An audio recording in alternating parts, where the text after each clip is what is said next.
Welcome everyone to another Hearts of Iron 4 mod spotlight, and this time you can see already that we're going to cover a modern day mod.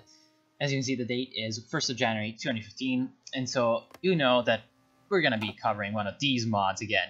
Now, of course, I've already covered the Millennium Dawn modern day mod on my channel, so a heavy part of the sort of mod spotlight is going to be comparing these two mods. This is Hearts of Iron 4 Economic Crisis, and it was just released on the workshop.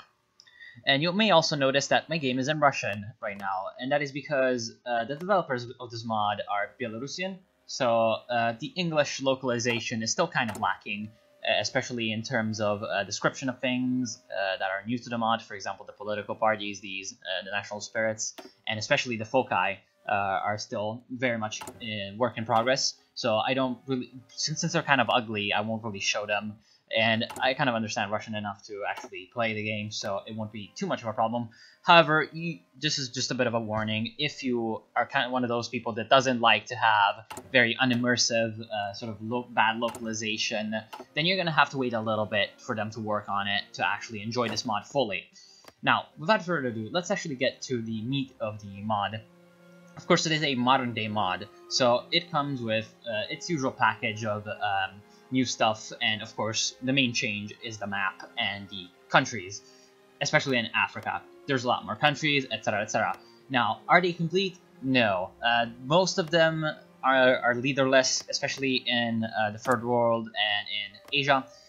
As you can see, some countries, for example China and India, have leaders and completely made, etc, etc. Japan, the Koreas. However, a lot of the minor nations are still kind of incomplete, both in terms of balance and in terms of flavor. So that's just because it's an alpha. Just remember that when you play these kinds of mods. And that's just the same as Millennium Dawn. In fact, I believe there's quite a few more countries that are a little bit more fleshed out in Economic Crisis, but that's just a bit of a gut feeling from playing both a little bit, and not exactly sort of exact count of what how many countries are, well, sort of integrated. Now, there's also a few extra countries that in Millennium Dawn aren't present. For example, this Pridnestrovye, called Transnistria, it's a republic in Moldova that's not exactly recognized. And this flag, partially recognized state, is what it reads, is present to all sort of non-completely recognized countries such as Abkhazia, or the Northern Republic of Northern Cyprus, that are present in our current timeline, but they're not exactly recognized, which means that they're not sort of recognized by a majority of countries in the UN. So, for example, there's also Kosovo, but Kosovo doesn't have a flag because they are recognized by a majority of countries. Just a quick example as to what that means. So, already there's a few more sort of oddities with the map that make it a little bit more flavorful than the Millennium Dawn mod. And talking more about the diplomacy and the countries, there are a few more foci trees. Now, for Russia, China, and Ukraine, there's already unique focus trees. So you can already add that a bit as a plus compared to Millennium Dawn, which so far only has standard focus trees while they're working on the USA. That's actually being added in right as we speak. Now, all the other countries have a pretty extensive standard focus tree. This is the political side of it, and I'll talk a little bit more about the politics later. This is the industry side, which is very much similar to the standard game. There's just 4 little factory buildings and 2 research slots, a little bit of nuclear, a little bit of infrastructure, and also these 3 are about research speed. I believe they're a bit OP. Like, if you look, they increase the first one by 4%, second by 8%, and the third one by 12%. So you end up with a 24% research bonus at the end, which is a bit strong, especially this early on in the focus tree. So I feel like that should be balanced out a little bit. And over here, just the normal military focus tree that's kind of standard, so nothing too weird there. And talking about the sort of countries and focus tree, the focus trees for Russia, China, and the Ukraine are pretty similar to the other ones in terms of the industry and military side. Where they do differ is the diplomacy and politics. which are fairly well fleshed out, and I'm sure if you're gonna play, you're gonna be seeing the results of that. Millennium Dawn so far is still a game where the AI doesn't really do much. However, because of these focus trees in economic crisis, a few of the countries around actually get around to actually doing a lot of things. So that's also partially because of the start date in 2015 compared to 2010, or rather to 2000, to the year 2000. That kind of changes around a few things and makes it so, at least so far, the playability is a little bit in favor of this mod compared to Millennium Dawn. So that's one of the major changes. However, another major part is the research tree. Now, the research tree is not changed yet in terms of the just displacement of the text. However, as you can see, the icons are very well made and it's very immersive. Now, the backgrounds are only have only been added for a few of the trees in the research. Of course, as you can see, some of them are still using the old UI.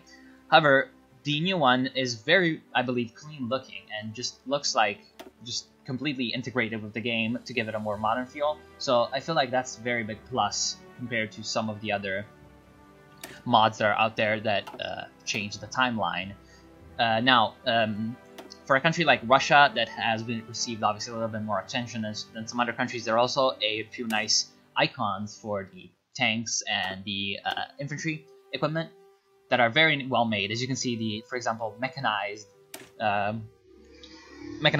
techs have some very nice looking icons for the BTRs that you unlock. So that's another plus. The immersion is fairly well done in terms of that, and there's also another good immersive thing, which are the national foci. Or not the national foci, the national spirits. National spirits are just as well fleshed out as in Millennium Dawn. However, I feel like there's a few more nice ones. For example, this one, corruption in Russia, that increases your consumer goods need, and also your decreases your political power and increases your research time. This is just a good little bit of flavor for Russia to have to use your focus tree to actually remove that. And then there's also this. This means nuclear power, and it means that some countries, for example Russia, or USA, or France, or India, North Korea, they start with the atomic bombs already researched. Of course, the techs haven't been switched out yet for a newer tech tree. However, it's just a good, nice bit of flavor that the nuclear powers that are present at sort of in our timeline have been represented as such. So you can already start from the get-go. You can just go and you can build a nuclear reactor somewhere. So you can already start doing that from the start, and that's nice. Now, the next part is the orders of battle. The orders of battle are present for most of the European countries and some of the American countries.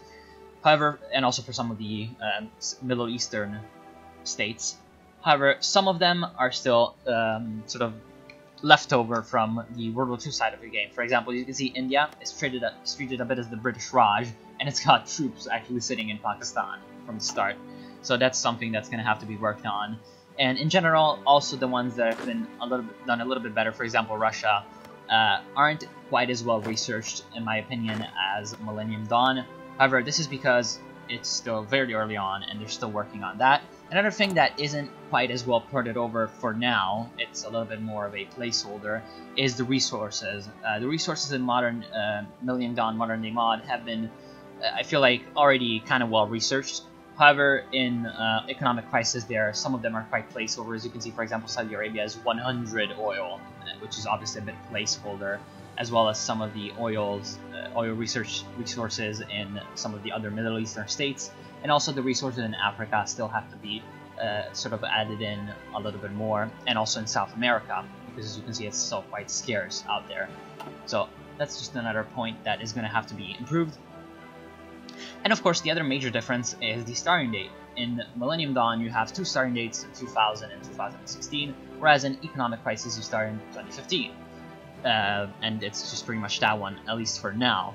So, summing up, if you're looking for a sort of more accurate military or political experience, oh yeah, right, the politics, I finished that one.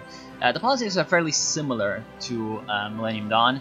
There's just a very standard complement of parties. This is I'm just gonna have to read them for you because, of course, it's in Russian. Conservatism is just a standard democratic.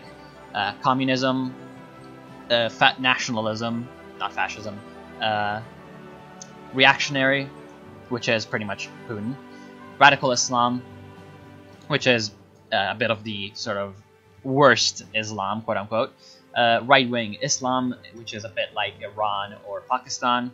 Liberalism, social democracy, monarchy, which is actually different from Millennium Dawn. Monarchy isn't actually present in Millennium Dawn, I believe, which is Saudi Arabia, and a few of the other Middle Eastern absolute monarchies. Socialism and oligarchy. So all in all, it's a decently focused sort of political division. It's pretty close to what Millennium Dawn does. There's a few differences, but again, you can pick out which one you like. And of course, the focus trees are the other difference. So again, if you want to have a game where the AI is actually gonna end up doing a few things, then perhaps Economic Crisis is a bit better, just because of the fact that the focus trees mean that the AI is a little bit more active. Also, the world tension starts off already at 15% instead of at 0%. So that also opens up a little bit of options for the AI as well, because of course there's a few AI limitations to the world tension. That's just balance that it's just numbers that you're gonna discover by playing the game. So yes, of course, as always, all credit goes to the modders. The links will be in the description for the downloading of the mod for the Steam Workshop, and I hope that you will play the mod, see for yourself, and decide which one you like the most. So I want to thank you all for watching, and I'll see you soon with another Spotlight.